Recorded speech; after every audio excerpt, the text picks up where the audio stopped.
기도하고 시작하도록 하겠습니다. 하나님 아버지 감사합니다. 사랑 그 자체이신 하나님이시여, 2020년 우리가 이런 1년을 보낼지 이미 창세 전부터 작정하시고 다시 오실 예수 그리스도 그 마라나타 시간표를 향하여 달려가는 이 세상에서 우리가 어떤 크리스천으로서 이번 1년을 살았는지 주께서 아시오니 우리를 붙드시고 복 주시옵소서. 아버지 하나님, 이번 예배 시간에 주께서 성령 충만하게 임재하셔서 우리가 더욱더 예수 그리스도를 추상적이 아니라 실제적으로 나의 구주로 만나게 하시고, 아버지 성령 충만이 무엇인지, 우리에게 그 다음 필요했던 성령 충만의 그 모습이 무엇인지 밝히 보여주시는 귀한 시간 될 수 있도록 도와주시옵소서. 감사합니다. 이 모든 말씀 나사렛 예수 그리스도 이름으로 기도합니다. 아멘.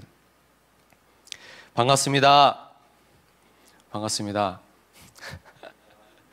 제가 저희 사자그라운드는 8월 2주째 이제 2차 대유행이라고 하겠습니다.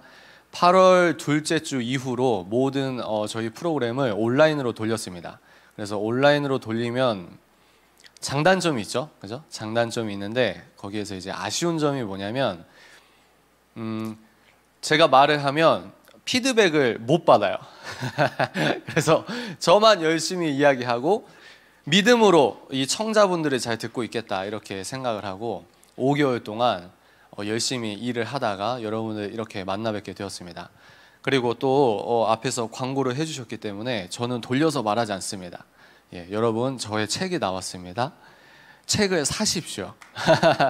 그래서 제가 한 번은 대학생 시절 때 아는 목사님 이제 사무실에 갔어요. 사무실에 가서 이런저런 얘기 나누고 목사님께 이제 책을 좀 추천해 달라고. 그 말은 목사님 은혜롭게 읽으시고 저에게 추천하실 책이 있으면 좀 추천 좀 해주십시오. 돌려 말하면 이제 빌려주십시오 이런 말이죠. 근데 목사님께서 애둘러서 쭉 설명하는데 요지는 그거예요. 자기는 어릴 때부터 이제 어떤 모토가 있었냐면 책은 자기가 읽을 책은 자기 돈 주고 사서 봐라. 이거를 면전에서 말하니까 제가 말씀하시니까 대학생 시절 때는 그게 그렇게 서운한 거예요. 그리고 면전에서 책 좀 빌려달라고, 안 그래도 좀 믿음 좋은 척 목사님께 칭찬도 받을 줄 알고 제가 그렇게 부탁을 드렸는데 책은 자기 돈 주고 읽어야 돼 이렇게 말씀하셔서 그때는 좀 민망하고 난감했는데 돌아보니까 아, 왜 그 말씀을 하셨는지 알겠다. 제가 왜 이런 말씀을 드리죠? 사서 보시라는 거죠. 네, 좋아요. 아니 뭐 책을 썼는데 사서 읽으셔야지. 그래서 여러분 제 오늘은 2021년 그리고 이 시대에 제가 생각하는 우리 청년들 2030 청년들의 성령 충만이 어떻게 발현될 것인가, 이거에 대해서 이 책에서 이제 연애 파트가 있고요, 또 신앙 파트가 있고 마지막으로 직장인 파트가 있는데, 직장인은 여러분들께서 청년분들 사명에 대해서 고민을 많이 하시지 않습니까? 내 사명이 뭘까? 우리는 사명 고민하면서 고3 때 대학 전공 선택할 때 그거는 우리가 사명에 대해서 잠깐 집중적으로 생각할 수는 있어도 제가 이 책에서 뭐라고 표현했냐면 사명은 자각하는 것이다. 자각하는 것이다. 나의 올바른 사명은 천국에 가서야 제대로 알게 된다고 생각합니다. 오늘도 우리가 맑은 유리컵을 통해서 내가 내 컵에 우유가 있거나 주스가 있거나 이러면 하나님께서 부으실 사명의 어떤 그 나의 색채가 무엇인지 나는 잘 모르는데 이게 나의 옹고집이 될 수 있거든요. 그래서 우리가 성령 충만은 무엇이라고 생각하냐면 유리컵으로서 하나님께서 따르시는 깨끗하게 그 어떤 우유를 따르실지 찬 물을 따르실지 어떤 걸 따르실지 모르겠지만 내 스스로 오늘 여러분들 말씀 이렇게 들으신 것처럼 마음이 청결한 사람들, 하나님께서 하나 하면 하나 하고 열 하면 열 하고 마음의 청결함이 그렇게 투영된다고 생각을 합니다. 그래서 저 같은 경우는 청년 때 저는 예술 학부를 나왔죠. 그리고 지금 예술 대학원에 이번에 마지막 학기까지 잘 하고 마지막 기말 레포트 제출하고 얼마나 새벽에 혼자 뿌듯했는지 모릅니다. 근데 여하간 그렇게 예술학과를 나왔지만 지금 제가 하고 있는 거는 최선을 다해서 하루하루 살아가다 보니 책을 쓰게 됐고, 근데 그 책의 카테고리가 기독교 서적이란 말이죠. 그러면 제가 이걸 기획했냐 계획했냐 이 말입니다. 물론 하나님께서 저에게 분부하신 저만의 사명이 있죠. 그리고 저만의 소명이 있죠. 이거를 오랜 시간 동안 기도는 하되, 고민은 하되, 갈등은 하되, 그건 내 갈등이라는 겁니다. 크리스천은 뭐냐? 내 갈등은 내 갈등인데 오늘 나에게 분부하신 하루를 최선을 다해서 살아가야 돼요. 살아드려야 합니다. 그러면 나의 그 인생을 통해서 나라는 인생의 퍼즐 조각을 주께서 맞추시는 거예요. 마라나타 그 계획을 어떻게 당도하실지 우린 모릅니다. 그 큰 하나님의 마지막 부흥을 향한 그 물줄기 속에서 내가 어떤 역할을 할지, 우리나라 크리스천이 어떤 역할을 할지는 모른다는 거예요. 거기에서 우리가 어떻게 하죠? 나의 사명은 주께서 이뤄 가십시오. 난 지금은 모르지만 오늘 나에게 당도한 나의 하루에 내가 오늘 해야 할 일들을 최선을 다해서 살아가겠습니다. 이런 의미에서 사명은 자각하는 것이다. 제가 이런 글을 썼습니다. 그래서 여러분께서 연애 결혼은 제가 저번 이제 봄쯤인가요? 그때도 여름이었죠. 그때도 말씀을 드렸고, 또 신앙생활하면서 우리 모태신앙이거나 교회를 오래 다니시거나 많은 분들이 지금 생각하고 있는 갈등이 있는데 그걸 교회에서 쉽게 표출할 수 없는 분위기가 있습니다. 나쁘다는 건 아니고 자연스러운 현상이라고 봐요. 그 중에 하나가 뭡니까? 모태신앙이고 내 아버지가 목사님이시고 장로님이시고 이것과 상관없이 예수 그리스도를 만났는지 안 만났는지에 대한 확신이 없는 크리스천들이 굉장히 많아요. 이런 것들에 대해서 제 생각을 녹여냈고, 또 여러분이 신앙생활 하시면서 궁금하신 것들을 제가 녹여냈습니다. 그리고 마지막 챕터는 아까 말씀드린 사명, 그리고 직장, 그리고 이직에 관해서, 또 여러분께서 직장 생활을 할 때 정말 말이 안 되는 상사가 나를 소위 말해서 갈구는데 이걸 무조건 참아내는 것이 하나님의 뜻일까? 이런 고민 안 해보셨습니까? 도라이 보존의 법칙 잘 아시죠? 이 놈이 가면은 또 다른 놈이 도라이가 되는 거죠. 두리번 찾았는데 없어. 그럼 내가 도라이. 약간 그런 우리의 직장 생활 속에서 어떻게 하나님을 믿어야 할지, 내가 어떻게 믿음을 지켜야 될지 나름대로 공부를 하고 책을 쓰게 되었습니다. 그래서 제목은 신앙의 참견이에요. 왜 참견일까요? 관심이 없으시죠? 왜 참견이냐면 제가 신학을 전공한 사람이 아니기 때문에 한 명의 성도로서 이러저러한 신앙적인 생각들을 담아냈다, 이런 뜻으로 참견이란 제목을 달았습니다. 그래서 보여드릴까요? 네, 갖고 왔는데 보여드려도 돼요? 네, 대놓고 광고입니다. 이거예요. 그래서 잘 나온 것 같습니다. 와, 여보, 아내님. 그래서 이 색깔이 참 이쁜 것 같아요. 그래서 띠지에 제 얼굴이 있는데, 띠지는 많은 분들이 버리시거든요. 그래서 여러분 양심의 가책 느끼지 말고 편하게 버리시면 되고, 그래서 이 책이 있다. 그래서 여러분들 많은 관심을 부탁드립니다. 왜냐하면 여러분들께서 메일이나 DM이나 여러 가지 물어보시는 거 제가 다 답장을 못 해드려요. 근데 여러분이 궁금하시는 것의 거의 90% 이상은 이 책에 다 들어있다. 저는 그렇게 말씀을 드리도록 하겠습니다. 자, 오늘은 실력도 영성이다, 영성이 실력이다라는 제목입니다. 그리고 부제목으로 2021년 성령 충만, 그리고 이제 진짜 부제목은 뭐였냐면 오늘날 2030 청년들의 성령 충만은 어떻게 발현되는가, 이거에 대해서 여러분들께 말씀을 드리고 싶어요. 왜? 우리의 고정적인 스테레오타입이 뭡니까? 성령 충만이라고 하면 우리가 상상하는 것들이 있잖아요. 상상하는 것들. 성령 충만, 내가 은사를 체험하고 하나님께 어떤 깊은 하나님의 임재 가운데 들어갔을 때 우리가 막연하게 생각하는 것들이 있는데, 물론 그렇게 부르시는 모양이 있습니다. 그러나 우리가 신앙과 생활과 신앙이 합일시 되려고 하는 그 노력의 일환, 즉 내 주일 버전으로 월, 화, 수, 목, 금, 토요일까지 항상 내가 예배자 버전으로 살려고 노력할 때 내 일상생활에서 성령 충만이 어떻게 발현되는가, 이런 것들을 좀 여러분과 나누고 싶습니다. 괜찮으세요? 좋아요. 네, 좋아요. 지금 잘 듣고 계신 거 맞죠?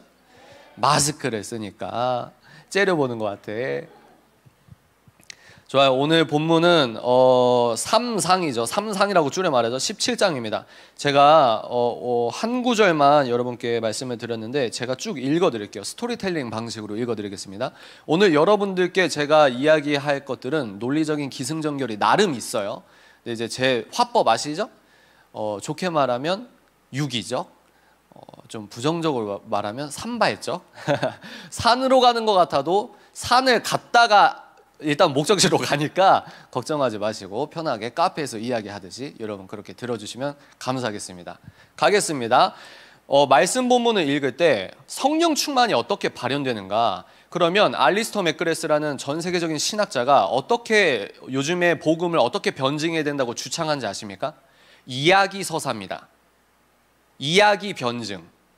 복음을 우리가 과학주의가 등단하고 나서 이제 과학, 이성, 합리, 그러니까 합리와 이성으로 복음을 공격한단 말이죠. 야, 너 아직도 예수라는 거 믿어? 리처드 도킨슨이 말한 거 보세요. 하나님은 얼마나 능멸하고 있습니까? 근데 교회에 있으신 분들은 교회에서 양육하시는 그 영적인 포지션이 있기 때문에 역설적으로 넌 크리스천과 만날 접점이 별로 없어요. 그죠? 그렇지 않습니까? 목사님들은 이 포지션이, 근데 그게 나쁜 게 아니에요. 원래 그렇게 되는 겁니다. 양육을 하시고. 근데 그 양육을 받는 우리 성도 입장에서 월, 화, 수, 목, 금, 토, 요일 저 넌 크리스천 세상 속에서 직접 살아내야 하는 사람들은 우리란 말이죠. 그러면 이제 우리는, 그러니까 제가 무슨 말씀을 드리냐면 대학교 가면은 전공 교수님이 면전에서 기독교를 폄하하거나 또 특히 코로나 시즌은 어떻게 됐죠? 코로나 시즌에는 몰라요. 교회 계신 분은 몰라요. 왜 모르냐? 직장 생활을 안 하니까. 뭘 모르냐? 뉴스가 부정적인 프레이밍이, 기독교 프레이밍이 하나 터졌어요. 그러면 이게 실질적인 회사에 타격이 된다 이 말이에요. 그게 무서운 거 아니겠습니까? 그러니까 야, 너 야라고는 안 하겠죠? 누구누구 씨 어제도 교회 갔어요? 이렇게 되는 거예요. 다 있는데. 그럼 뭐하러 그런 말을 물어봅니까? 모욕감을 느끼는 걸 알면서도 그렇게 물어보는 거예요. 당신이 만약에 교회 가서 코로나에 걸렸어. 그리고 그 상태에서 지금 잠복기인지 무증상인지 모르겠지만 당신 때문에 이 회사에서 우리가 감염되면 이 회사가 폐쇄되고 이 회사의 물질적인 경제적인 손실을 봐. 근데 너 그럼에도 교회 갈래? 이거예요. 세상 속에서 믿음을 지키는 성도들의 이 성령 충만은 추상적이면 이 시대는 넘어질 수밖에 없습니다. 더 빨리 세상 학자들이 뭐라고 합니까? 코로나 시즌을 통해서 뭐가 됐다고요? 언컨택이니 온택트니. 근데 그거는 언젠간 찾아올 수밖에 없는 메가 트렌드인데 코로나 전염병을 통해서 속도가 빨라졌다. 돌아오겠습니다. 어떻게 하면 되냐? 이야기 서사 하다가 이 말씀까지 왔는데요. 과학주의에서는 리처드 도킨슨이라고 표현하겠습니다. 진화주의죠. 진화론으로 복음을 공격할 때는 이성적으로. 알리스터 맥그레스는 제가 과학자지 않습니까? 과학자, 무신론자였다가 하나님을 만나고 지금 전 세계적인 신학자로서 활동을 하고 있는데 그분이 말하는 게 뭐냐? 근 400~500년 동안 우리는 이성과 합리 위주로 기독교 변증을 해야 됐던 그런 시대에 있었다. 근데 여기에서 우리가 간과했던 건 뭐냐면 이야기의 힘이라는 거예요. 그러면 이야기가 더 멋진 거냐? 그게 아니에요. 합리와 이성에 대한 복음적 변증이 반쪽이면 나머지 반쪽은 사람의 경험과 감정을 움켜쥐는 이야기 서사의 기독교 변증이 필요하다 이겁니다. 잘 생각해 보십시오. 하나님께서 복음을 우리에게 어떻게 투영하셨습니까? 여러분, 하나님께서 복음을 우리에게 어떻게 알려주셨어요? 성경 66권이 어떻게 되어 있습니까? 이야기로 되어 있잖아요. 이성과 합리로 복음을 전할 때 한계가 뭡니까? 이성적으로 알겠어. 근데 여기에서 맹점이 뭔지 아세요? 사람은 정답을 안다고 바뀌는 존재가 아니라는 겁니다. 사실을 아무리 설명해서 이 사람이 복음을 접할 수도 있겠죠. 예정론에 의거해서. 저는 이제 장로교니까. 근데 그게 아니라는 거예요. 사실을 아무리 말해서 사람들이 예수 그리스도를 믿는 게 아닙니다. 어떻게 할 수 있죠? 지금 우리가 몇백 미터만 걸어가서 교보타워 들어가서 성경책이 널려 있어요. 2만 원, 3만 원만 내면은 하나님의 이 우주의 절대 법칙을 살 수 있어요. 읽을 수 있어요. 이게 진리라고 외치고 있습니다. 사람들이 그 성경책을 읽는다고 해서 물론 성령님의 때가 되면 만날 수도 있겠지만 사실을 알려준다고. 예수 그리스도는 너의 죄를 사하셨어. 오직 나사렛 예수 그리스도만이 우리의 참된 메시아야. 그분께서 다시 오셔. 아무리 이 사실과 진리를 선포한다고 이 사람이 바뀝니까? 물론 십자가 보혈의 능력으로 바뀌는 타이밍은 우리가 모르지만 보편적으로 봤을 때 사실을 이야기한다고 바뀌는 존재가 아니라는 말이에요.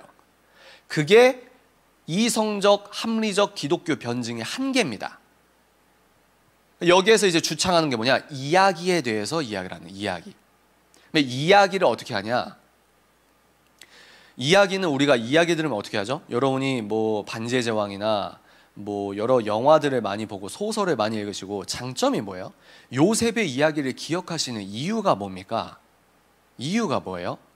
이야기로 되어 있기 때문이에요. 예수님의 십자가, 부활 사건, 우리 이야기로 이 사실을 인식하고 체득하는 겁니다. 이런 의미에서 제가 어떤 이야기를 해드릴 거냐면 다윗의 이야기를 해드릴 거예요. 다윗의 이야기. 다윗 잘 아십니까? 다윗 잘 아세요? 물맷돌을 이제 물매질을 해가지고 골리앗을 쓰러뜨리는 이 엄청난 장면을 통해서 두 가지 반응이 있습니다. 제가 표현하는 이 헌이라는 말이 옛 포도주라고 할까요? 옛 포도주와 옛 헌 가죽부대, 옛 가죽부대. 헌이라고 하면 좀 그렇고. 여러분 근데 이제 포도주 같은 경우는 이 시간이 오래 지나면 더 고급진 와인, 뭐 포도주 아닙니까? 그죠? 근데 뭐랄까 색깔이 다른 거죠. 색깔이. 새 포도주가 더 잘난 게 아니고 장르만 다르다고 생각합니다.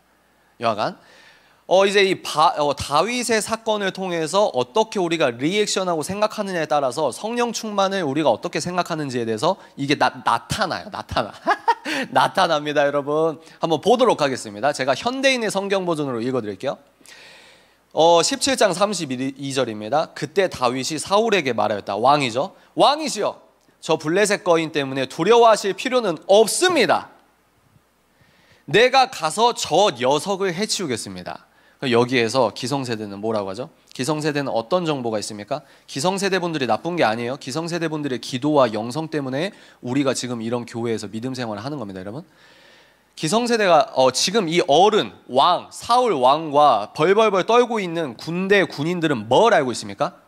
전쟁에 대한 그 전쟁 기법과 여러 경험들을 체득했다는 거예요. 그러니까 저 골리앗이 너무 두렵다고 하는 겁니다. 근데 다윗은 뭐예요? 다윗은 뭡니까? 전쟁 기술. 이 사람이 총검술이라고 하죠. 이 다윗이 검술을 배웠어요. 방패를 어떻게 들고 어떻게 싸워야 되고, 이게 체득적으로 이 검술이나 방패막이나 전쟁의 어떤 기법이나 이런 것들이 이 몸을 통해서 연습이 됐나요? 아니란 말이에요. 가끔씩은 그 규칙을 깨는 사람들은 이 규칙 밖에 있는 사람들이 이 규칙 논법이 아니라 자기만의 논법으로 이 규칙을 박살낼 때가 있습니다. 34절. 내가 아버지의 양을 칠 때 사자나 곰이 와서 양 새끼를 움켜가면, 35절. 몽둥이를 가지고 뒤따라가서 그 입에서 새끼를 구해내었으며. 이런 말하면은 이제 성경을 싫어하시는 분은 말도 안 되는 소리 하고 넘어지셨네. 무슨 사람이 곰이랑 사자래. 하여튼 유대인들은 과장이 심해. 여러분 이러면 이제 대학교 교수님이 사자의 이렇게 앞발톱 이렇게 활키는 거 펀치력이 과학적으로 몇 수치다. 뭐 사람이 뜯어져 간다. 이런 거 곰의 뭐 근력이 이 정도다. 이런 거 우리가 과학적으로 배우면 다윗의 말이 거짓말일까요? 참일까요? 거짓말처럼 느껴질 수밖에 없다는 거예요. 근데 사람은 웃긴 게 뭔지 아세요? 예전에 그 거짓과 사실을 고르는 예능 프로그램이었는데 이제 4가지 말도 안 되는 사실 이 이야기를 보여줘요. 그리고 이제 퀴즈를 내는 겁니다. 다 말도 안 되는 것 같은데 이 중에 하나만 사실이고 나머지는 거짓이에요. 근데 거기에서 사실이 뭔지 아세요? 그 나라가 어디였지? 태국이었나? 그런데 어떤 아저씨가 우리로 말하면 튀김 있잖아요. 길거리에서 튀김 파는 거. 그 튀김을 자기 손을 넣어서 기름으로 튀겨요. 그래서 그 VCR을 처음에 보여줄 때는 기름을, 이 튀김을 우리로 말하면 뭐 어떤 튀김이 있을까요? 고구마 튀김이라고 예를 들어봅시다. 고구마 튀김을 손으로 이 막 기름에 뜨거운 손을 넣어서 막 튀긴대요. 그러니까 이건 말도 안 돼. 신체가 어떻게 그 뜨거운 거 녹아 이러는데 막상 정답 화면을 보여주고 그 아저씨가 진짜 손을 넣어서 막 기름이 뜨거운데 거기서 막 튀겨요. 그건 뭐냐? 그 말은 뭐냐? 사람들은 그 전까지 실제 어떤 걸 목도하기 전까지는 거짓말이야. 뭐야. 인간이 세워놓은 이성과 합리로만 판단을 한다 이 말이에요. 근데 오늘도 재밌는 사실은 뭐냐면 오늘도 전 지구상의 의료학적으로 그리고 물리적으로 설명이 안 되는 일들은 오늘도 벌어지고 있습니다. 기적은 오늘도 벌어지고 있다는 거예요. 그래서 저는 이거는 성경 66권의 사실로 믿는다는 건 뭐냐? 이거를 그냥 믿는 겁니다. 아멘이십니까? 다윗이 사자와 곰을 이긴 거예요. 단순한 거예요. 입을 찢었대요. 엄청난 근육의 소유자였나? 그건 모르겠지만 계속 보도록 하겠습니다. 그리고 여기에서 나타난 걸 통해서 우리가 다윗을 통해서 뭘 알 수 있냐면 다윗은 그냥 자기의 어떤 추상적인 마음의 뜨거움으로만 왕한테 찾아간 게 아니라는 거예요. 어떤 겁니까? 골리앗이 있어. 근데 여러분이 생각해 보세요. 만약에 골리앗이 저기 있는데 내 커리어에, 내 포트폴리오에 사자와 곰을 찢어서 죽인 포트폴리오가 있어. 그럼 여러분이 그런 경험이 있는 사람이 골리앗을 볼 때는 그렇게 두려움을 이기고 아무리 다윗이라 하더라도 여러분 사자와 곰 앞에서 안 두려웠겠습니까? 근데 그 두려움을 이기고 나서 자기가 그 경험, 승리의 경험이 있다 보니까 데이터가 쌓여 있기 때문에 자기가 그렇게 사울에게 그냥 뜬구름 잡는 이야기가 아니라는 말이에요. 이해가 되십니까? 여기서 성령 충만의 힌트가 하나 나왔어요. 뭐죠? 추상적인 뜬구름이 아닙니다. 몽둥이를 가지고 뒤따라가서 그 입에서 새끼를 구해내었으며 몽둥이를 가지고 뭐 했다고요? 그때 막 싸운 게 아니라 몽둥이를 가지고 뒤따라갔다는 거예요. 뒤따라갔다는 건 뭘 의미하죠? 두려움을 이겼다는 거예요. 책임의식이 강하다 이 말입니다. 두려움을 이기고 다시 가는 거예요. 마치 뭘까요? 뭐와 비슷하냐면 사도 바울의 여러분 선교 여행을 보십시오. 루스드라였나요? 자기가 돌에 맞아요. 죽은 줄 알고 사람들이 내다 버린단 말입니다. 근데 사도 바울은 그 자기에게 돌멩이를 던진 그 마을에 다시 걸어 들어가요. 그러니까 내가 즉흥적으로 사자나 곰이 왔을 때 싸웠을 때 이 즉흥성이 아니라 내가 지켜야 되는 양을 잃어버렸어. 근데 사자와 곰이 있는 곳을 몽둥이 하나 들고 추적하는 그 길은 전혀 다른 마음의 동기일 수도 있다 이 말입니다. 두려움을 이겨내야 돼요. 그 사자나 곰이 나에게 덤벼들면 내가 그 수염을 잡고 쳐서 죽였습니다. 내가 사자와 곰도 죽였는데 살아계신 하나님을 모욕하는 저 이방 블레셋 사람을 못 죽이겠습니까? 다윗의 논거를 생각해 보십시오. 다윗의 논법을 생각해 보세요. 그냥 막연하게 아우 저 하나님을 능멸하는 사람 너 일로 와! 이러면 어떻게 되죠? 여러분 가끔씩 유튜브에 그런 영상 뜨잖아요. 중국인 무술 고수가 실전 격투가랑 스파링을 했을 때 어떻게 합니까? 이렇게 시작하기 전까지는 우리가 상상하는 모습이잖아요. 막 여기 치면 막 몸이 굳어서 안 움직이고. 근데 어떻게 하죠? 너무 막 초라하게 좀 그런 게 있잖아요. 왜 그렇습니까? 추상성. 실전 격투에 대한 그 뭐랄까 가치 절하와 가치 폄하가 실제를 못 느끼게 하는 겁니다. 자기 세상 속에서만 사는 거예요. 기독교인들이 왜 믿음을 잃어버립니까? 교회 논법으로 세상 속에 살아간다는 건 무엇입니까? 영역주권론에 의해서는 세상이나 교회나 하나님의 강하신 오른팔은 변함이 없는 겁니다. 아멘이십니까? 근데 우리는 교회 여기만 좋사오니 교회가 좋사오니 정신적으로 교회 논법으로만 사는 사람들이에요. 교회 단밖에 가서 우리가 복음을 증거하려면 이 세상이 어떤 곳인지 내가 아주 자연스럽게 교회 열심히 다니고 내가 성령 충만으로 내가 다시 충전을 하고 하나님께 영광 올려드리고 이 버전으로 그대로 살아가서 대학교든 직장이든 내가 해야 될 크리스천의 본분을 지켜야 되는데 그냥 추상적으로 사는 겁니다. 그냥 나쁜 거, 저건 그냥 악한 거. 그러나 세상은 그렇게 단면적인 선과 악으로 구분되는 현상이 거의 없습니다. 요즘에 유튜브에서 왜 문제가 되죠? 나라 지킨다고 하는데 왜 문제가 됩니까? 화면에서 보는 이야기만 그대로 액면 그대로 믿는 거예요. 문맥적 의미를 파악할 수 있는 지성이 미미하다고 유추할 수가 있겠죠. 세상은 그렇게 선과 악으로 뚜렷하게 구분될 수 있는 게 별로 없어요. 입체적 사고방식이 결여된 겁니다. 우리끼리 뜨거워서 우리끼리 뜨거워서 저 이방인 골리앗을 내가 무너뜨릴 거야. 어떤 데이터나 어떤 훈련도 없는데 그렇게 가면 뭐합니까? 그러면 스파링 시작했을 때 자기 논법으로는 막 멋있는 척 다 하다가 세상에 가서 박살 나는 거예요. 다윗의 논법은 뭡니까? 내가 사자와 곰도 죽였다. 사자와 곰을 죽였다. 뭐죠? 하루하루 최선을 다해서 살아간다고 하지 않았습니까? 맞습니까? 그러면 하루하루 최선을 다해서 사는 삶은 뭐죠? 내 양떼를 지키는 거.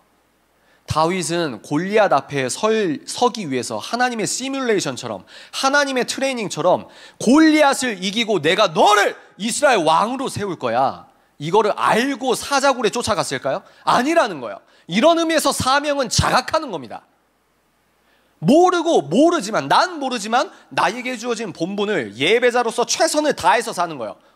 오늘은 내 예상 밖의 일이 벌어졌네? 거기에서 믿음 다 깨지고 이게 아니라 내 예상과 예측을 벗어난 어떤 특이점을 내가 만났을 때 그럼에도 불구하고 내가 하나님께 순종하며 최선을 다해서 사는 거예요. 다윗은 몰랐다는 거예요. 사자와 곰을 찢어 죽이는 사자굴과 곰이 있는 곳에 몽둥이 들고 찾아갈 때 분한 마음도 있겠지만 두려운 마음도 있지만 그 두려움을 이기면서 한 걸음 한 걸음 갈 때 자기는 몰랐다는 거예요. 이게 골리앗을 내가 하나님의 이름으로 죽이는 하나님의 트레이닝인지는 절대 몰랐다. 37절, 나를 사자와 곰의 발톱에서 구원하신 여호와께서는, 아멘이십니까? 나를 사자와 곰의 발톱에서 구원하셨다. 그 구원의 경험이 있는 겁니다. 이런 의미에서 기독교는 경험의 종교입니다. 나를 구원하신 하나님의 손길을 믿는 거예요. 믿으니까, 경험했으니까, 그러니까 당당한 겁니다. 골리앗아, 너가 어떤 전술로 너 키 크다고 그렇게 까불어? 감히 내가 만난 여호와 하나님을 너가 능멸해? 나는 사자와 곰도 이겼어. 하나님께서 사자와 곰 앞에서, 그 무서운 발톱 앞에서 나를 구원하셨어. 그 하나님께서 지금 나의 하나님을 능멸하는 너를 하나님이 이기실 거야. 여호와께서는 저 블레셋 사람에게서도 나를 구원하실 것입니다. 이렇게 말합니다. 38절, 39절. 사울은 자기가 착용하고 있던 노투구와 갑옷을 벗어 다윗에게 주었다. 세상 논법입니다. 다윗은 투구를 쓰고 갑옷을 입은 다음 사울의 칼을 차고 시험 삼아 몇 걸음 걸어 보았으나, 여기서 뭘 알 수 있죠? 그냥 가는 게 아니라 다윗은 신중하다 이 말이죠. 몇 걸음을 걸어 보는 겁니다. 돌다리도 두드렸다는 거예요. 갑옷을 입고, 여러분 그런 거 있잖아요. 성격이 그런 분 없으세요? 윗사람이 뭘 하면은 이거를 거절을 잘 못하시는 성격이 좀 있거든요. 저도 살짝 그래요. 윗분이 이렇게 주면은 뭐 밥을 차리면 배부른데도 막 먹고, 아우 맛있습니다, 맛있습니다. 제 스타일이 아닌데 막 더 주세요. 얘기 하나 해드릴까? 아니야. 집중합시다. 그래서 근데 다윗은 어떻게 했죠? 아무리 왕이 아유 그래 너 그래 알겠어 이래서 내 갑옷을 줄게 입어봐요. 그러면 이걸 입고 싸우는 사람도 있다고 봐요. 저 개인적으로는. 근데 다윗은 어떻게 했냐? 몇 걸음 걸어보는 테스트, 신중함, 영리함, 그리고 어떤 이 다윗의 호흡을 놓치지 않아요. 여러분, 복음의 사람의 특징은 이거 귀한 인사이트라고 생각합니다. 자신의 성령 충만의 호흡을 타협하지 않아요. 이게 무슨 말이냐면 예수 그리스도의 사복음서를 읽으면 예수님이 자기의 호흡으로만 이야기하세요. 이해가 되십니까? 상대가 어떻든 물론 커뮤니케이션, 쌍방향 커뮤니케이션 하시죠. 문맥적 의미를 아시기 바랍니다. 예수 그리스도의 호흡, 그리고 사도 바울의 호흡, 성령 충만한 사람은 자기의 성령 충만한 호흡을 뺏기지 않아요. 하물며 왕이라도 자기가 할 수 있는 말을 한다는 겁니다. 다윗이 뭐라고 했죠? 도저히 활동할 수가 없었다. 그래서 그는, 다윗이죠, 사울에게 이대로는 움직일 수도 없습니다 하고 그것들을 뭐였다? 다 벗어버렸다. 왜죠? 자기가 그동안 물매질을 하고 몽둥이를 찾아가고 야수에게서 양떼를 지키고 물매질을 하고 이런 것들이 나에게 최적화된 호흡이 있거든요. 호흡이. 여러분들도 앞으로 사회생활 하실 때 물론 관료제라는 시스템 안에 들어가면 일종의 한계는 있지만 그럼에도 불구하고 여러분의 호흡을 지키셔야 합니다. 여러분의 호흡. 얘 좋은 게 아니에요. 그러고서 여러분 40절, 그러고서 그는 시냇가에 가서 매끄러운 돌 5개를 골라 그의 목양 주머니에 넣고 그가 양을 칠 때 사용하던 지팡이와 물매만 가지고 블레셋 거인 골리앗을 향해 나아갔다. 기존 전쟁 논법과 전혀 다른 방식으로 자신이 사자와 곰을 싸워 이긴 그 방식으로 칼만 주십시오, 단 것만 주십시오, 이게 아니라 물맷돌과 이제 돌멩이 5개 목양 주머니에 넣고 지팡이와 물매만 가지고 갔다. 그러면 아이고 믿음 좋아, 어쩜 이렇게 믿음이 좋아? 여러분 생각해 보세요. 제가 쭉 말씀을 드릴게요. 45절, 이때 다윗이 소리치며 그 블레셋 사람에게 말하였다. 너는 칼과 창을 가지고 나왔지만 나는 전능하신 여호와 곧 네가 모욕하는 이스라엘 군대의 하나님의 이름으로 나왔다. 오늘 여호와께서 너를 내 손에 넘겨주실 것이며 나는 너를 죽여 내 목을 자르고 또 블레셋 군의 시체를 새와 들짐승에게 주어 먹게 하겠다. 그러면 온 세상이 이스라엘의 하나님이 계신 것을 알게 될 것이다. 그래서 이제 계속 드리도록 하겠습니다. 골리앗이 다윗의 정면으로 걸어 나오자 다윗은 그를 향해 달려갔다고 표현합니다. 주머니에서 돌 하나를 끄집어내어 물매로 그에게 던졌다. 여러분, 달려가면서 주머니에 돌 하나를 끄집어내고 물매에 이걸 달고 돌려서 이렇게 하는 행동 생각해 보세요.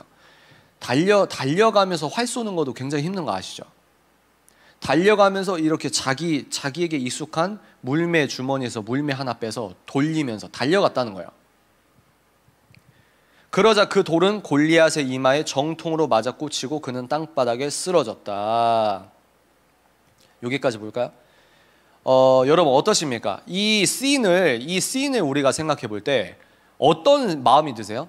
성령 충만, 다윗이 진짜 하나님의 의분으로 정말 싸워 이겼어. 이 추상성에서 우리가 하나 더 들어가길 원합니다. 그럼 어떻게 들어가냐? 이 책에, 제가 쓴 책의 본문을 제가 인용해서 곧바로 읽어드리도록 하겠습니다. 다윗의 물맷돌을 생각해보자 세계적인 베스트셀러 작가이자 크리스천 석학인 말콤 글래드웰 혹시 아시는 분 계십니까? 말콤 글래드웰, 뽀글뽀글. 그분이 세계적인 석학이에요.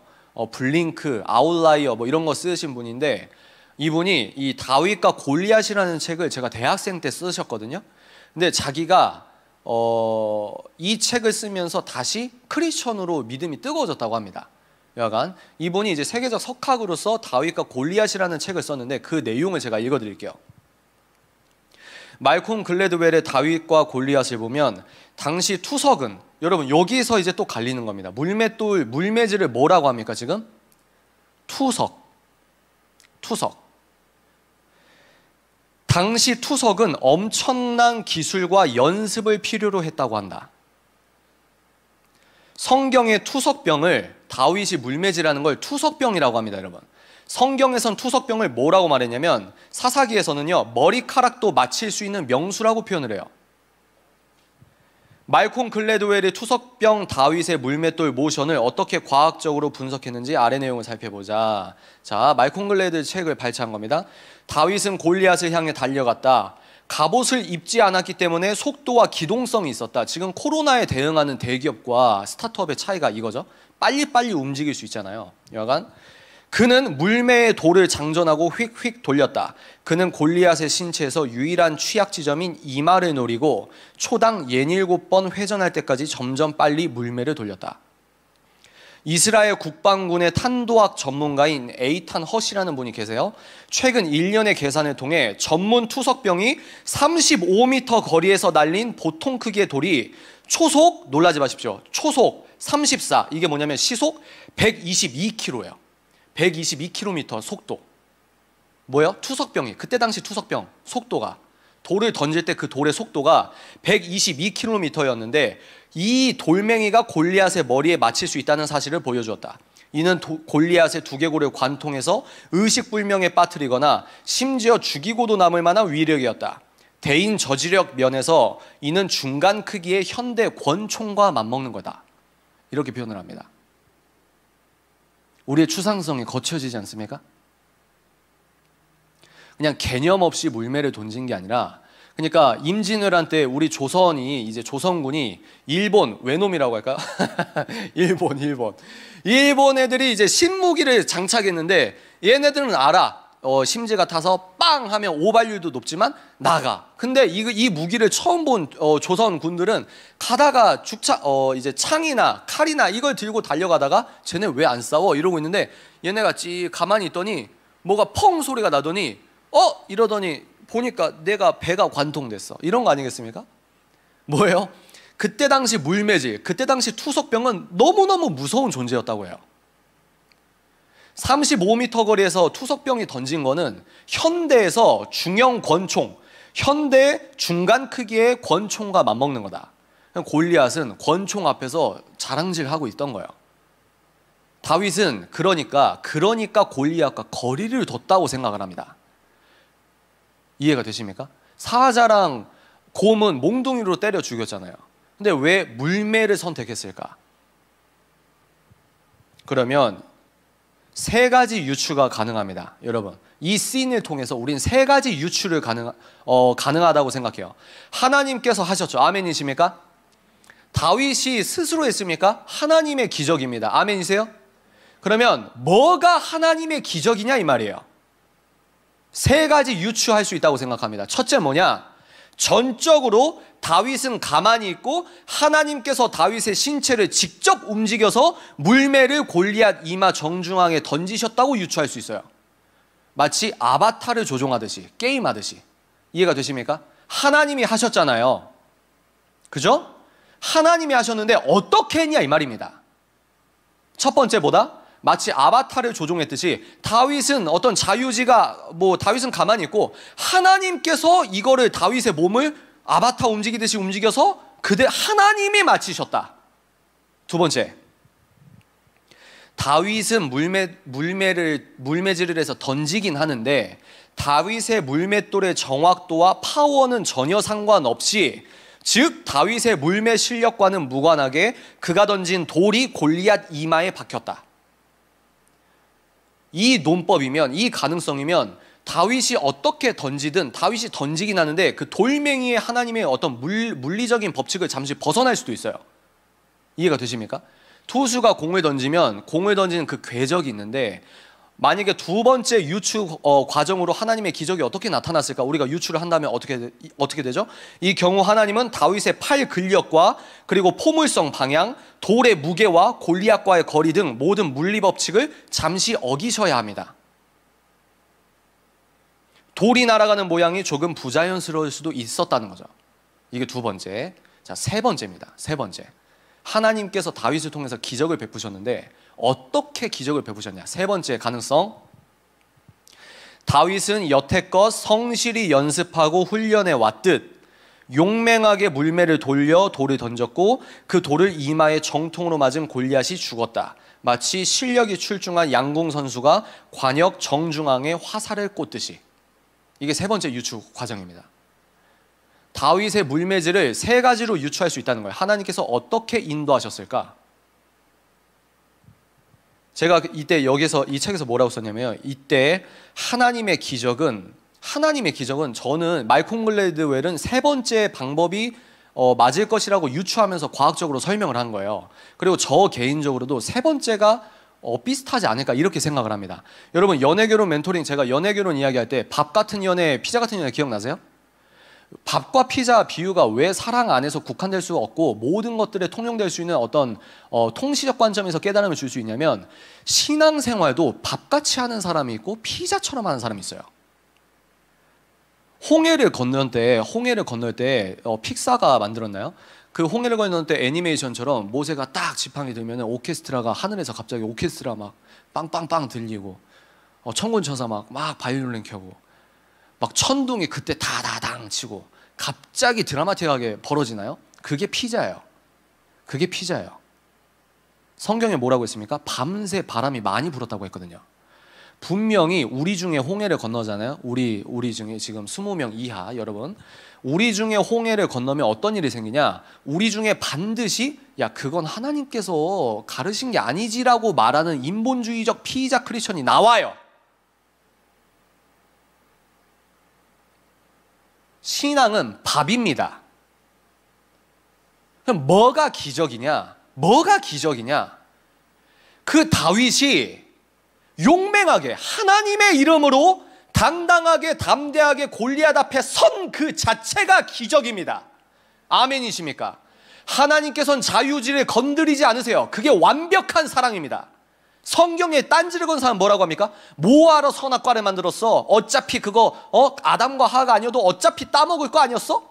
하나님이 무슨 아주 무슨 뭐 이상한 분 아니야? 여러분 생각을 해보십시오. 선악과에 손을 넣는 순간 어떤 불기둥이 나와서 팔이 잘린다고 해보세요. 우리가 만약에 지금 하나님의 명령을 거역하고 넌 크리스천처럼 하나님 기뻐하시지 않는 선택을 할 때마다 천둥 쳐서 내가 막 불타 죽는다고 해보십시오. 누가 하나님을 거역하겠습니까? 그게 사랑입니까? C.S. 루이스가 말하지 않습니까? 내가 사랑하는 아들, 딸들에게 그동안 내가 방청소를 해줬어요. 근데 얘가 어느 정도 자라니까 이제 너 스스로 너의 방을 청소할 때가 되었어. 그래서 이제 내가 그 빗자루와 쓰레받기를 건네줄게. 자, 엄마 아빠 출근하고 돌아올 테니까 방 청소를 해라. 돌아왔는데 방 청소를 안 해요. 속상하지만 이 방 청소를 안 할 수 있는 권한을 누가 줬습니까? 부모님이 준 거예요. 내가 청소를 하라고 이 아이에게 권한을 넘겨준 이상 청소를 할 수 있고 청소를 안 할 수 있는 이 자유의지를 선물해줬다 이 말입니다. 가장 강력한 사랑이 무엇입니까? 가장 강력한 복음의 설득력이 무엇입니까? 자유의지를 안 건드는 거예요. 너가 스스로 선택해서 예수 그리스도를 만나라는 겁니다. 너의 온전한 이성으로 하나님을 찾아서 예수 그리스도를 주로 시인하라는 겁니다. 그게 완벽한 하나님의 사랑의 설득력이에요. 선악과의 기적입니다. 무엇입니까? 아바타처럼 다윗이 갑자기 입신해가지고 정신 잃어가지고 잠재의식 속에서 하더니 눈 떠보니 정신 차리니 골리앗이 쓰러져 있었습니까? 전 아니라고 생각해요. 다윗이 하나님의 이름으로 그 자리에서 행했던 그 자체가 다윗이 선택했던 그 자유의지 선택이 하나님 보실 때 우주를 움직이는 기적 아니시겠습니까? 창조주 하나님께서는 물리력을 동원해서 바람을 불게 하셔서 홍해를 잠깐 가르게 하신 거는 너무나 쉽지 않겠어요? 오히려 믿음으로 나의 자녀들이 믿음으로 하나님을 선택하면서 두려움을 이기며 선택했던 그 선택이 하나님이 보실 때 큰 기적이 아니겠습니까? 이때 하나님의 기적은 하나님을 위한 의분으로 용맹하게 거인 골리앗에 맞서 주를 위해 물매를 돌린 다윗 그 자체였을 것이다. 정답은 물론 오직 하나님만 아시죠. 정답은 물론 하나님만 아세요. 다윗의 물맷돌이 세 번째 방식이라는 가정하에 이 상황에서 다윗에게 꼭 필요한 전제는 성실한 연습량과 출중한 실력, 그리고 하나님을 목숨보다 사랑하는 뜨거운 신앙이다.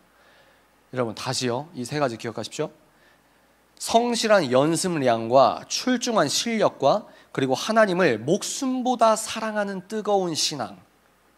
이런 의미에서 성령 충만은 밸런스입니다. 균형이에요. 나는 다윗의 이 모습이 오늘날 크리스천이 가져야 할 영성과 실력을 거의 완벽에 가까운 모습으로 나타낸다고 생각한다. 제가 이렇게 적었거든요. 어떠십니까? 우리가 고민하는 게 뭐냐면 추상적이라서 고민하는 거예요. 피자같이 생각하니까 고민하는 겁니다. 예수님께서 태어났을 때 별들이 그 앞에 서고 동방박사가 기쁘게 무릎을 꿇고, 여러분 배경음악 나왔을까요? 안 나와요. 카메라 앵글 줌으로, 카메라 효과로 그걸 확대하고 우리가 감동할 수 있도록 그렇게 어떤 자꾸 리플레이하고 감동을 주기 위해서 조미료가 드나요? 아니요. 아주 조용하게 시골 어느 구유에서 아기가 난 겁니다. 2000년이 지나니까 여기에 종교의 영이 들어가서 피자 조미료를 우리도 치고 있는 거예요. 그러니까 밥 같은 기적으로 내 하루를 지키시는 하나님을 몰라보는 겁니다. 무엇이 성령 충만입니까? 우리가 지금 밥처럼 예배드리고 있는 지금 이 순간이 성령 충만과 하나님의 기적임을 믿습니다. 아멘이십니까? 예수님을 만나는지 내가 확신이 없어요. 예수님을 어떻게 만났는지, 내가 모태신앙이라서 교회에서 대놓고 말을 못하는데요, 내가 예수님을 믿는지, 내가 죽으면 진짜 천국 가는지 잘 모르겠어요. 그냥 반대로 생각해 보십시오. 그럼 지금까지 여러분이 이렇게 신앙생활 해온 것이 다 정신착란입니까? 안 믿으시면 성경책 바로 찢어서 버려버리세요. 뭐하러 저걸 믿습니까? 할 수 있을까요? 아니요. 예수님을 만났다는 표현은 저는 그렇게 생각합니다. 예수 그리스도 밖에 못하는 행동을 내가 하는 거예요. 예수님밖에 주실 수 없는 음성을 내가 듣고 생각으로 깨닫는 겁니다. 예수님밖에 못하시는 게 뭐죠? 하나님을 향한 그 모든 것은 내가 할 수 없어요. 여기에서 전적인 부패의 위대함이 나오는 겁니다. 우리는 하나님을 기뻐하실 수 있는 아이디어가 나올 수가 없어요. 전적으로 부패했기 때문에. 그럼 뭐가 기적입니까? 나 같은 버러지가 예수께 굴종해서 예배드리는 이 순종이 기적인 거예요. 이 순종이 밥 같은데 일상에서 하나님 생각하며 내가 이 죄질, 이거 죄라고 했는데, 이런 갈등, 이 갈등 자체가 하나님을 인정하는 갈등이란 말입니다. 뭐다? 밥처럼 임하시는 오늘 나에게 내 오늘 영혼도 움켜쥐시는 그 예수 그리스도를 밥처럼 만나야 된다 이 말이에요. 다윗이 골리앗을 죽였습니다. 제가 뭐라고 표현했죠? 가짜 크리스천 영웅상이 있어요. 사도 바울은 한 번도 안 넘어졌습니까?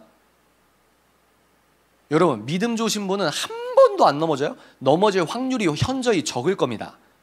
근데 인간이 어떻게 한 번도 안 넘어집니까? 예수님 만나고 거듭났다고. 부족해요. 사람들 모두 부족합니다.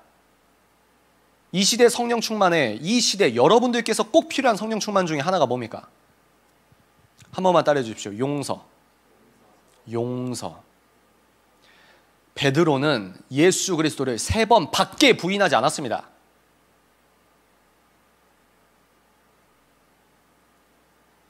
만약에 지금 우리가 그런 사역을 한다고 하면 베드로가 어떤 말을 해서 유튜브 업로드 올려요?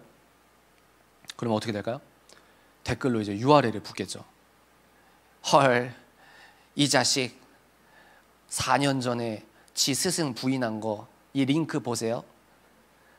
그러면 아니야. 우스갯소리가 아니에요. 헐, 베드로 예수님 따른다고 할 때 그 전에 얘 동네에서 외상가가 암 갖고 쌍욕한 거 영상 링크. 야, 이 수바가 야, 이 신바라. 사도 바울 생각해 볼까요? 스데반을 돌로 죽일 때 사도 바울 앞에 사울 앞에 옷을 벗었다는 건 법적인 의미가 있다고 알고 있습니다. 그 말은 뭐냐? 사울은 스데반을 죽일 때 간접 살인을 동의했다는 거예요. 스데반을 사울이 죽였다고 볼 수도 있는 겁니다. 그러면 사울이 어떤 얘기를 할 때, 이제 사울이 바울 돼서 어떤 얘기를 할 때 링크가 붙겠죠. 댓글이 붙겠죠. 커뮤니티에서 재생산 되겠죠. 어떻게 될까요?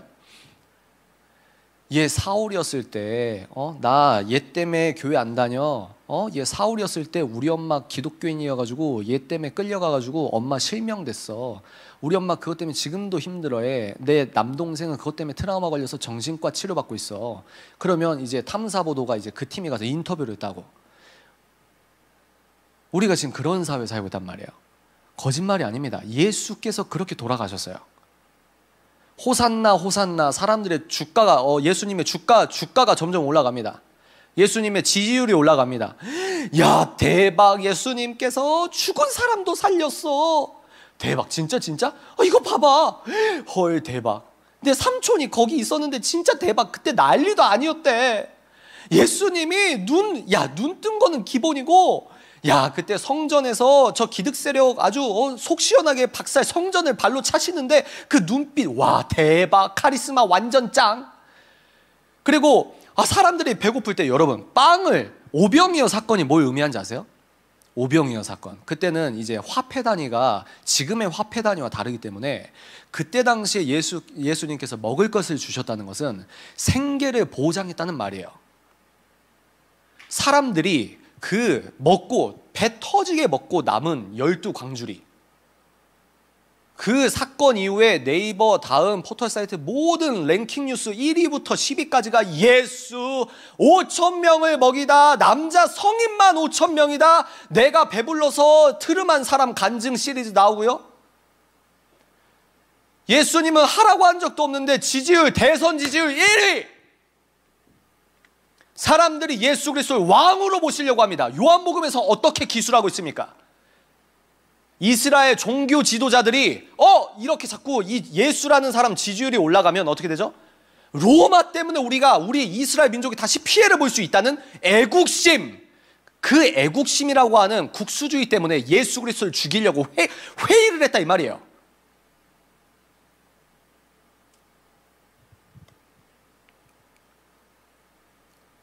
그래서 예수님 플러스 예수님을 따르던 사람들은 모두 대중선동 때문에, 그리고 정치범 취급을 받고 죽었습니다. 2000년 뒤에 지금을 생각해 보십시오. 여러분 예수 그리스도 왕이십니까? 아멘. 왕은 입법, 행정, 사법이 없죠. 다 하나로 통일됐죠. 민주주의 사회에 뭡니까? 입법, 사법, 행정이 있어요. 그리고 대통령은 행정부 짱이고, 그리고 대통령은 임기가 제한되어 있습니다. 왜? 왕권 사회에 살아보니까 왕의 말이 입법. 그리고 야, 너 내 말 안 들어? 왕님 어제 그렇게 했잖아요. 너 기분 나빠. 너는 죽어. 이게 오늘은 이 버전이야. 왕이 법을 만들고 집행하고 죽이고. 성군이면 상관없는데 이 역사의 이 찬바람 속에서 영국의 명예혁명 튀어나오지 않습니까? 미국의 독립혁명, 그리고 반성경적인 프랑스 혁명까지.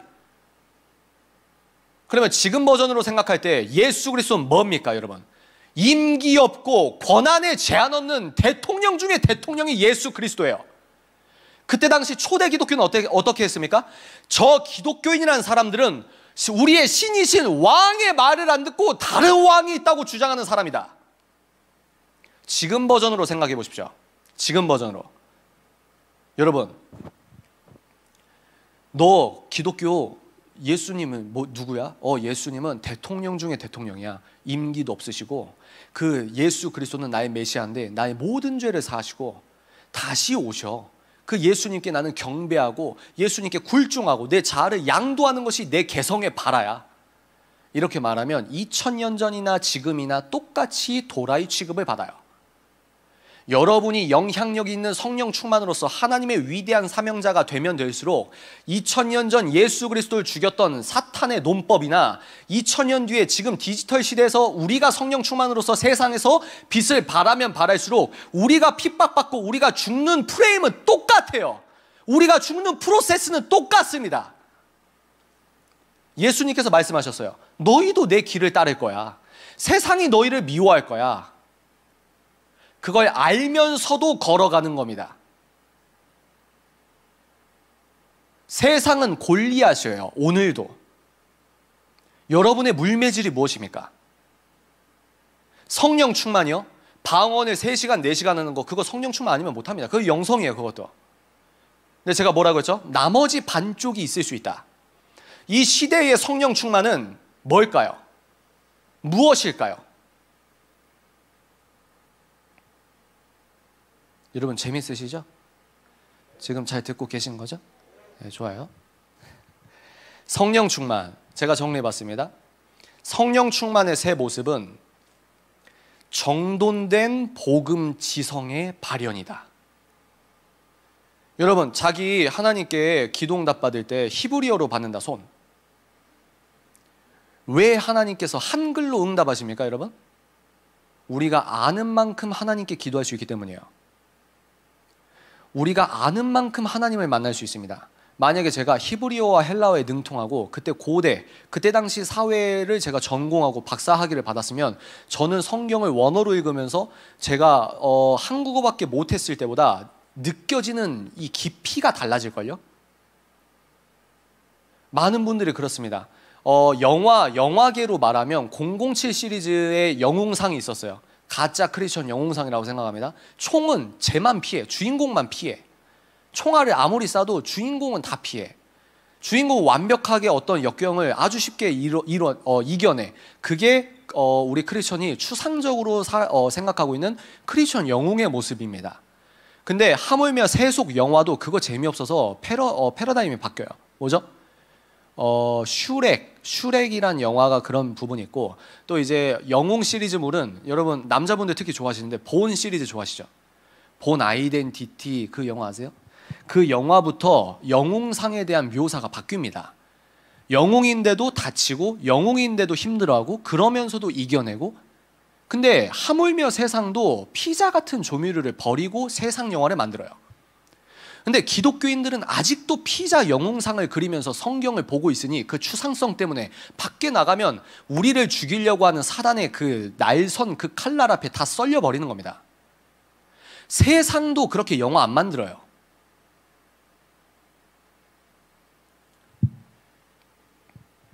성령 충만의 새 모습은 정돈된 복음 지성이다. 이런 말을 하면 아유 쟤는 이름도 책 읽는 사자라고 하더니 맨날 책 읽으래, 인본주의적이구만, 이렇게 할 수 있잖아요. 실제로 그런 분들이 있어요. 성경 한 권 다 읽으면 다 되는데 어디서 배워서 어디서 뭐 예술했다는 놈이 뭐 안다고 저렇게 하고 있어. 성경 하나님 말씀을 해야지.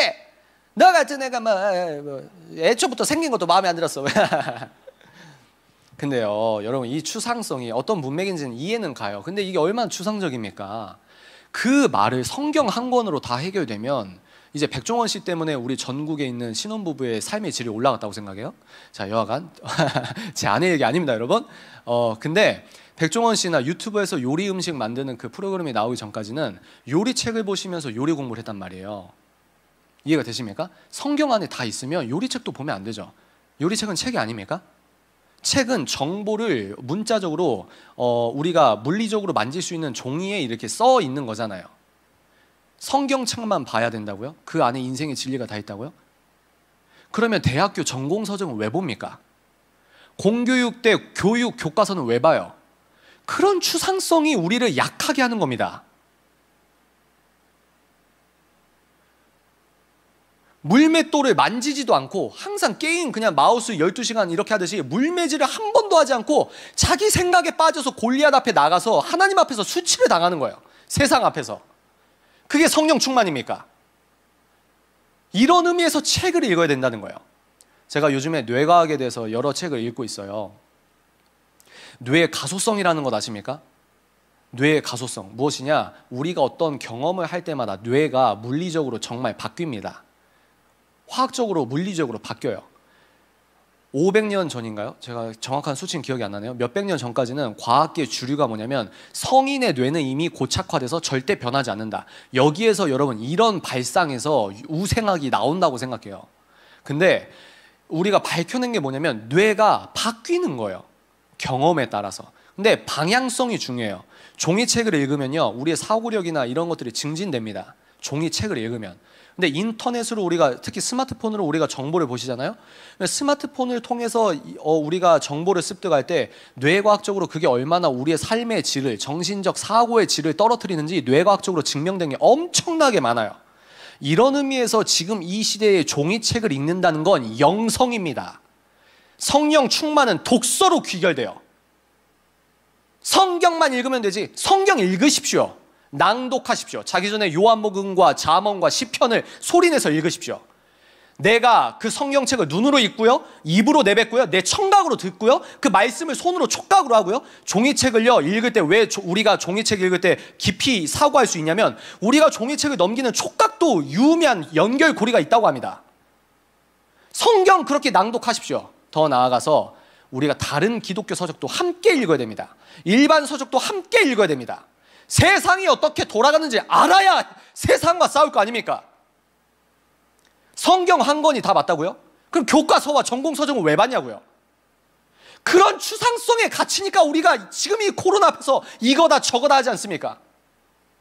살아계신 운동력으로 지금 우리에게도 새로운 깨달음을 주시는데 우리는 아직도 추상성에 갇혀서 게임하듯이 종교의 영에 휘둘려서 그러고 있다는 거예요. 이런 의미에서 지금 이 시대에 인터넷과 스마트폰이 아니라 지금 이 시대에 오리지널의 힘을 믿으며 종이책을 넘기면서 내가 2시간, 3시간 숙고하며 종이책을 읽는 게 영성이라고요. 성령 충만은 그렇게 발현되는 겁니다. 두 번째, 성령 충만의 새 모습은 성경책, 기독교 서적, 일반 서적 독서의 실천이다. 하물며 세상 사람들도 독서하라고 합니다. 전문직도 알고리즘화돼서 다 바뀌려고 하고 있어요. 대기업, 실리콘밸리 대기업 CEO들이 다 말하고 있잖아요. 왜 그 사람들이 막 인터뷰를 하면서 이 얘기를 합니까? 인공지능 왜 얘기를 해요? 자기 부서에서 지금 인간들의 직종을 없애려고 하는 프로그램이 개발되고 있잖아요. 인간만이 할 수 있는 일이라. 그래서 좌편향적인 분들은 이런 사회가 오니까 기본소득 사회로 가야 된다 이러고 있는 거 아닙니까? 스웨덴도 버렸어요. 스웨덴도. 뭐만 하면 북유럽식 사회주의. 북유럽 가본 적도 없으면서. 성령 충만의 새 모습은 세상 속 복음의 야성을 간직하는 겁니다. 여러분, 야성이 있어야 돼요. 아멘이십니까? 아멘이세요? 기독교 교리 같은 거 여러분들 공부하셔야 돼요. 여러분이 고민하는 거요? 기독교 교리집 한번 밑줄 긋고 읽으면 그 여러분의 고민의 정답이 거기 다 있어요. 우리의 믿음의 선진들의 신앙 서적과 에세이를 읽으십시오. 거기 다 있어요. 아, 시간이 없어요. 시간이 없는데 인스타그램은 뭐하러 합니까? 시간이 없는데 유튜브는 뭐하러 하십니까? 잠자기 전에 10분 볼 거 1시간 있다가 그렇게 있다가 자는 거 아니에요? 잠자기 전에 스탠드 사서 책 한 챕터 10페이지까지 읽고 그렇게 자세요.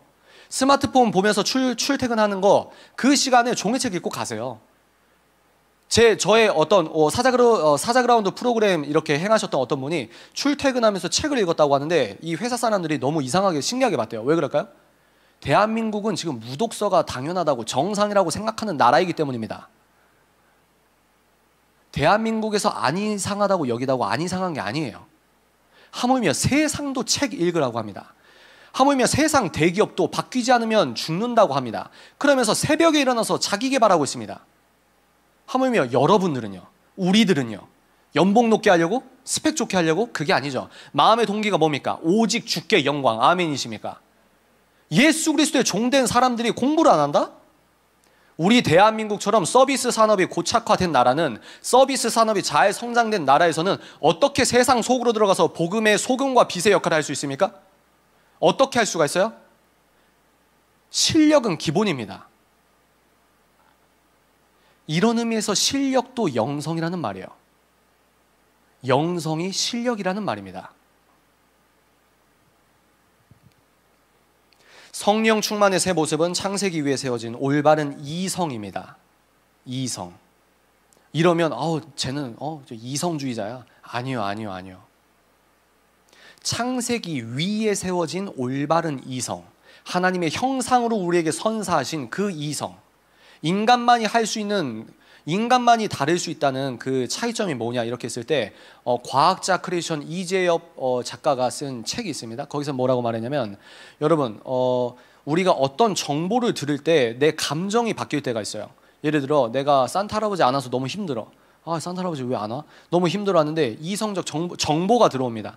산타 할아버지가 없고 그 대신 엄마 아빠가 좋은 선물 사줄게. 그러면 정보가 들어오면 내가 서운했던 감정이 바뀌어요. 그래서 굳이 따지자면 이성과 감정은 밸런스가 잘 잡혀 있는데, 굳이 따지자면 이성이 감성보다 상위 개념일 수도 있습니다.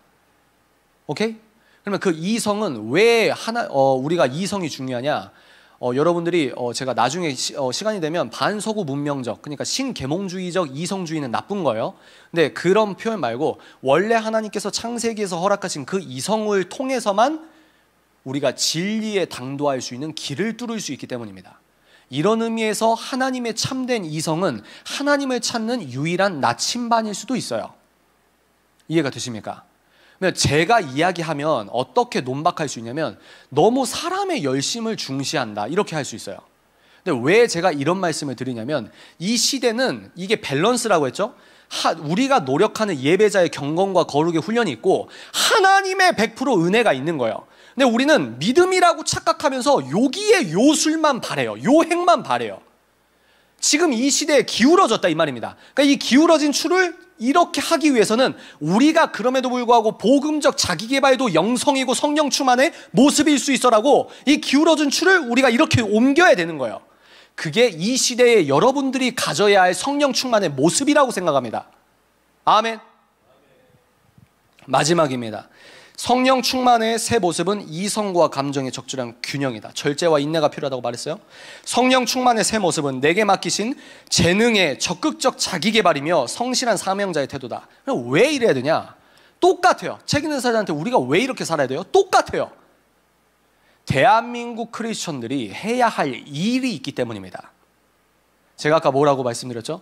사명은 자각하는 것이다. 아멘.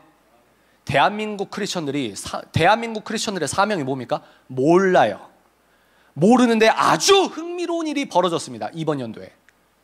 대한민국 크리스천들은 엄청나게 특별해요. 전 세계에서 달마다 새로운 큐티 책이 나오는 나라는 거의 없어요, 여러분. 내가 성경책 고를 때 내 심미적인 기준으로 성경책 커버, 이거 이쁘다, 나 이거 사야지, 이렇게 고를 수 있는 나라가 별로 없어요. 내비게이션으로 교회를 찍을 수 있고 기독교 백화점을 찍을 수 있는 나라가 별로 없다 이 말입니다. 여러분들은 무엇이 간데 왜 여러분들이 남쪽에서 태어나서 대한민국의 자유를 누리고 있고 왜 여러분들이 이 남쪽에서 태어나셨습니까? 그렇다면 우리들의 동포는 왜 북쪽에서 태어나서 저렇게 고생하고 있습니까? 목적이 있다는 거예요. 크리스천 청년들의 사명이 있다는 겁니다. 그 사명이 뭐냐? 몰라요. 우린 단지 하루하루 최선을 다해서 살아가지만 코로나라는 언컨택 메가 트렌드를 경험한 우리 예배자의 삶의 그 다음이 뭐냐 이 말입니다. 무엇이다? 대한민국이라는 서비스 산업이 잘 성장된 나라에서 성령 충만과 세상의 소금과 빛의 역할을 하려면 나부터 기본적인 세상에서 인정받는 실력이 베이직이 돼야 된다.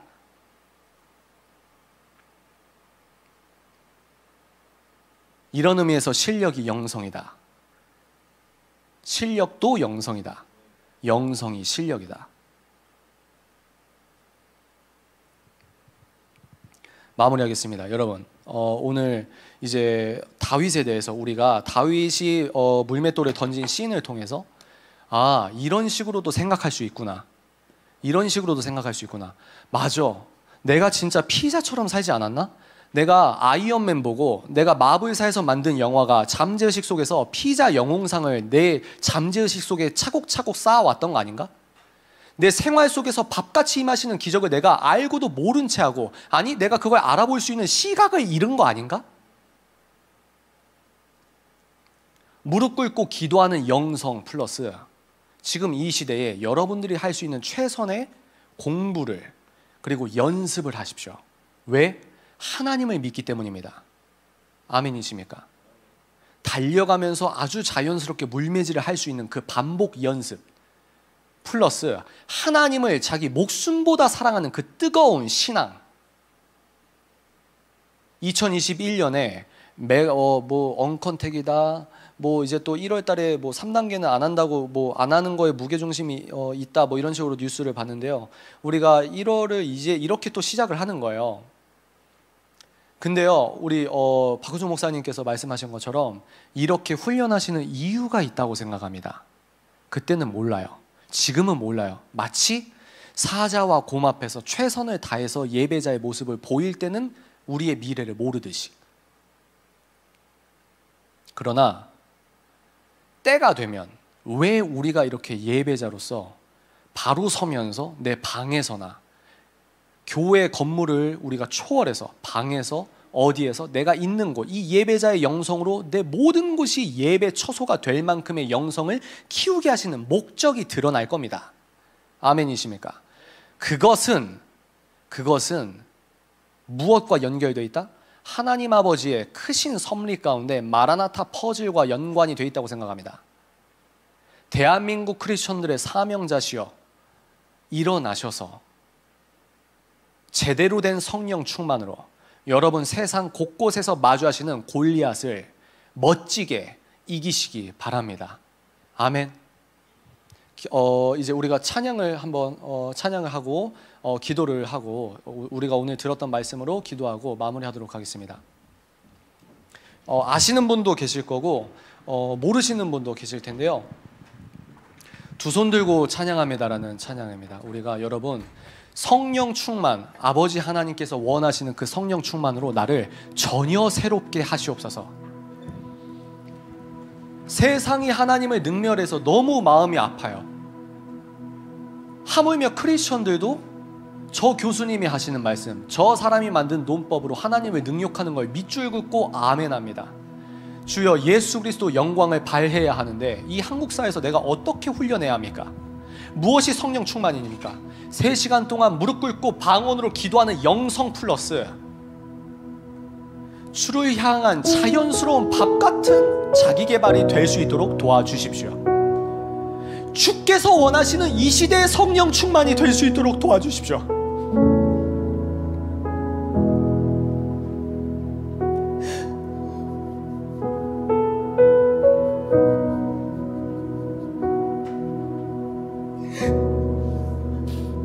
아는 사람은 압니다. 대한민국이 얼마나 망가지고 있는지 압니다, 여러분.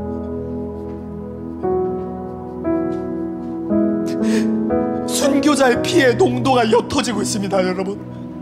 우리 먼저 눈뜬 우리 은혜 받은 자가 우리가 공부하고 우리가 싸워야 합니다.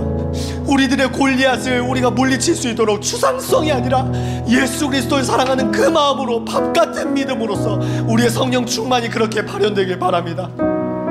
찬양합시다.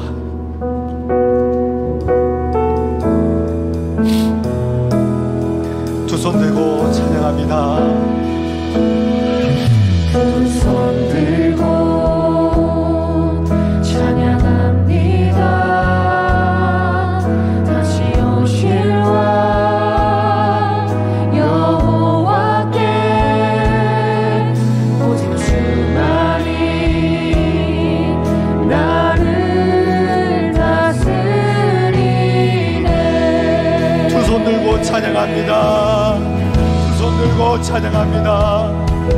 두 손 들고 찬양합니다. 다시 오실 왕 여호와께 오직 주만이 나를 다스리네. 나 주님만을 섬기리. 나 주님만을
충만하게 하여 주시옵소서. 주여 하고 기도합니다. 주여.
주님만을 섬기리.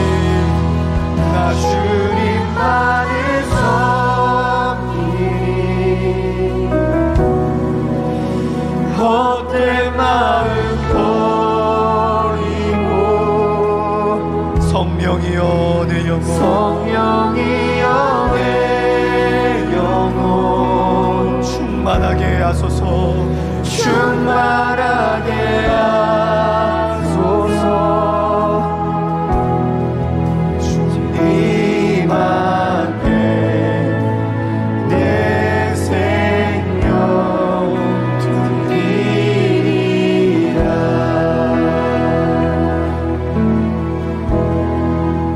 하나님 감사합니다.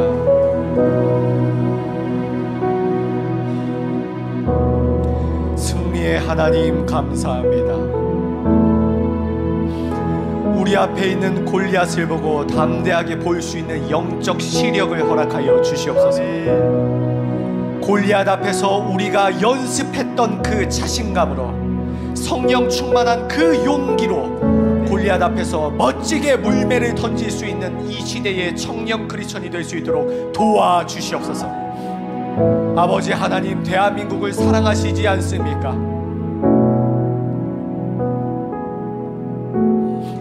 이 나라를 불쌍히 여겨 주시옵소서.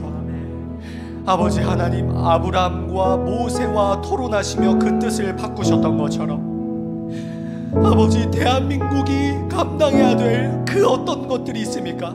주여, 우리의 기도를 불쌍히 여겨주시고 대한민국을 살려주시는 하나님의 섭리가, 하나님의 사랑이 움직이는 이 시간이 되길 원합니다. 하나님, 우리나라 살려주시옵소서. 우리 대한민국 교회 살려주시옵소서. 우리 대한민국 크리스천 살려주시옵소서. 지금 이 시간도 복음의 복자도 못 듣고, 예수 그리스도의 예자도 못 듣고, 자유의 자자도 못 듣고 죽어가는 우리 북한 동포들을 기억하여 주시옵소서. 답이 보이지 않는 것 같으나 아버지 하나님, 예수 그리스도의 영으로서 마라나타 다시 오실 그 예수 그리스도의 사랑의 능력으로서 우리가 멋지게 하루하루 복음의 역습과 역전의 주체가 될 수 있도록 도와주시옵소서. 하나님, 더 크로스 처치를 축복하여 주시옵소서. 필요한 것 주께서 다 아시오니 갑절에 복을 허락하여 주시옵소서. 사단의 공격을 주여 짓밟고 승리하는 역사가 이 더 크로스 처치를 통하여서 만인이 오늘도 하나님께서 살아계시구나, 이 더 크로스 처치를 통하여서 우리가 그 모든 것들을 목도할 수 있도록 주여 큰 복을 내려 주시옵소서. 감사합니다. 오늘 주일 2020년 이 역사에 남을 2020년 마지막 주일 예배, 우리가 온전히 주께 영광 올려드립니다. 감사합니다. 이 모든 말씀 다시 오실 나사렛 예수 그리스도 이름으로 기도드립니다.